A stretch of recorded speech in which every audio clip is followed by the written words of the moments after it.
Everyone, welcome to my channel, welcome to a new blog.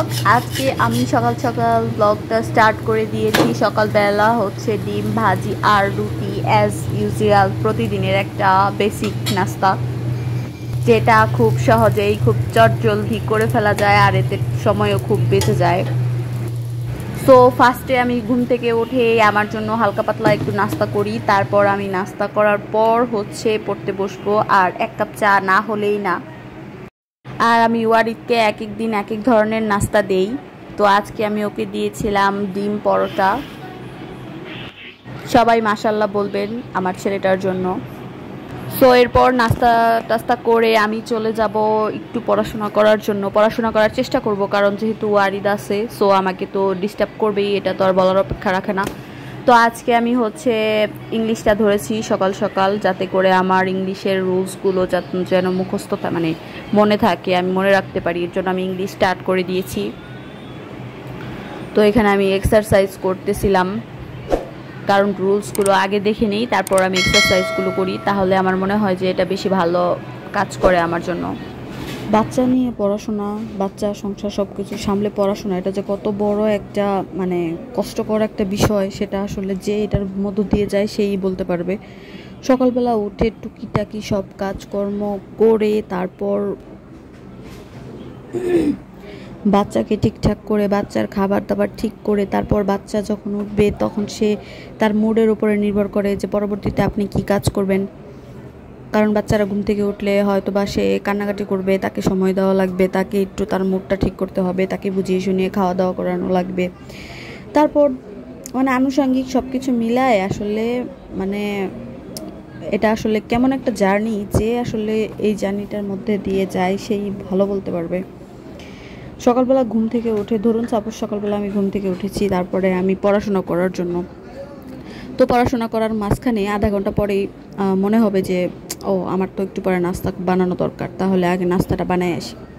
তারপর ধরুন আপনি নাস্তা বানাবেন, তারপরে নাস্তা বানানোর পর আপনি নাস্তা করবেন, ছেলেকে করাবেন, বাসার সবাই করবে। তারপর আপনি আবার পড়তে বসলে আপনার মনে হবে ও সিঙ্কে তো কিছু থালাবাটি জমা আছে, সেগুলো একটু ধুয়ে আসি। আবার একটু পরে তো আমার রান্না চড়াতে হবে, তাহলে রান্নাটা করে আসি। এরকম করতে করতে দেখা যায় যে রান্না বান্না গোছল খাওয়া দাওয়া শেষ করে আপনার তখন মনে চায় যে ও একটু আমি এখন একটু শুই, আমার একটু শুতে ইচ্ছে করতেছে, আমি অনেক টায়ার্ড ফিল করতেছি। তো এইরকমই কিন্তু আলটিমেটলি এরকমভাবেই কিন্তু দিনটা যায়। প্রতিদিন যে একদম ফুল এনার্জি নিয়ে মানুষ একটা দিন শুরু করতে পারে, আসলে পারে না। সব কিছু সামলে টেক ওভার করেই কিন্তু পড়াশোনাটা চালিয়ে যেতে হয়। তো আসলে একা একা কিন্তু কোনো কিছুই করা পসিবল না। হয়তো আপনাকে আপনার শ্বশুরবাড়ির লোকেরা যদি সাপোর্ট করে, অথবা আপনার বাবার বাড়ির লোকেরা যদি সাপোর্ট করে, সবথেকে বেশি ভালো হয় যদি আপনার হাজব্যান্ড যদি হেল্পফুল হয়।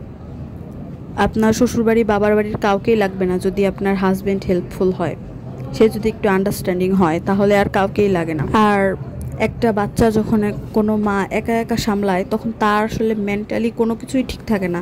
তার কাছ থেকে কোনো কিছু সঠিকভাবে পাওয়া যাবে এটা আশা করাই বোকামি।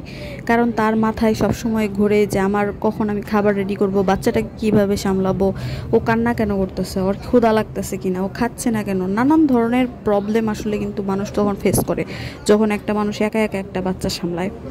এটা যে শুধু আপনার আমার ক্ষেত্রে হয় এমনটা কিন্তু না, সবাই এই টার্মটা ফেস করে। হয়তো বা কারো শ্বশুরবাড়ির মানুষ অনেক বেশি হেল্পফুল, তারা বাচ্চাটাকে সামলায়, অথবা তার বাবার বাড়ি থেকে অনেক ভালো একটা সাপোর্ট পাচ্ছে, অথবা তার হাজব্যান্ড অনেক বেশি আন্ডারস্ট্যান্ডিং, সে সুন্দরভাবে বাচ্চাটাকে করতেছে, লুক আফটার করতে পারে। সকালবেলা আমি ইংলিশটা শেষ করে এখন ম্যাথ নিয়ে বসবো, তারপর আমি একটু বাহিরে যাব। তার আগে আমি ওয়ারিদকে একটু ট্রেনিং দিচ্ছিলাম। আমি বাহিরে যাব, তুমি কি বাহিরে যাবা? কথা শুনবা? কি কথা শুনবা? হাত ধরবা? যা বলবো সব শুনবা? মজা চাবা?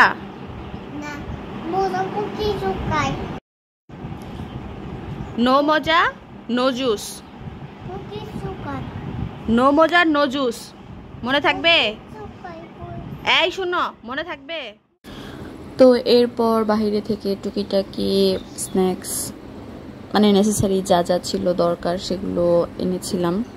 আমার ইদানিং অনেক চুল পড়ার প্রবলেমটা অনেক বেশি বেড়ে গিয়েছে। তো চুলের জন্য আসলে কোন তেল শ্যাম্পু বেশি ভালো হয় চুল পড়া বন্ধের জন্য। এটা যদি কেউ ভালো জানেন তাহলে সাজেস্ট করতে পারেন। আমার আসলে মনে হয় চুল পড়ার মেইন রিজনটা হচ্ছে আমাদের খাদ্যের যে রুটিনটা সেটা হয়তো বা ঠিকঠাক হচ্ছে না, যার কারণে হয়তো বা চুল পড়ার প্রবলেমটা বেশি ফেস করতেছি। তো এটা ছিল আমার পরদিন সকালবেলার ভিডিও। পরদিন সকালবেলা আমি সকালে ইংলিশটা নিয়ে বসেছিলাম।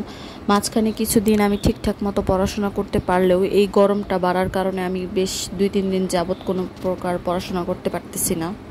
আর সপ্তাহের শুক্র শনি বন্ধের দিন থাকাতে বাসায় অনেক সবাই থাকে, তো যার কারণে আমার আসলে শুক্র শনির দিনটা পড়াশোনা একদমই হয় না। আমি যত চেষ্টাই করি না কেন আমি এই 2 দিন পড়াশোনা করতে পারি না। আসলে পড়াশোনা করার মতো পরিবেশটাই থাকে না বাসায়। যাই হোক, সব কিছু নিয়েই মানিয়ে গুছিয়ে চলতে হবে, এটাই স্বাভাবিক। দেখা যাক কি হয়।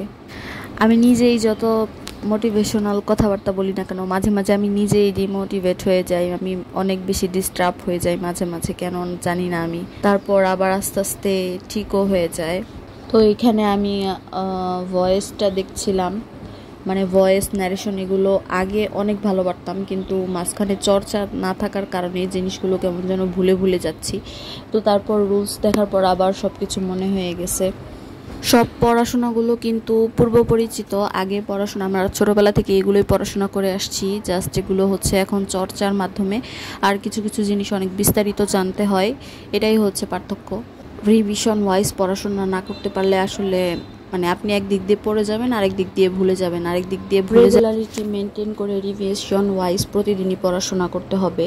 আজকে পড়লাম কালকে পড়লাম না, 2 দিন পরে পড়লাম, এভাবে করলে আসলে হয় না।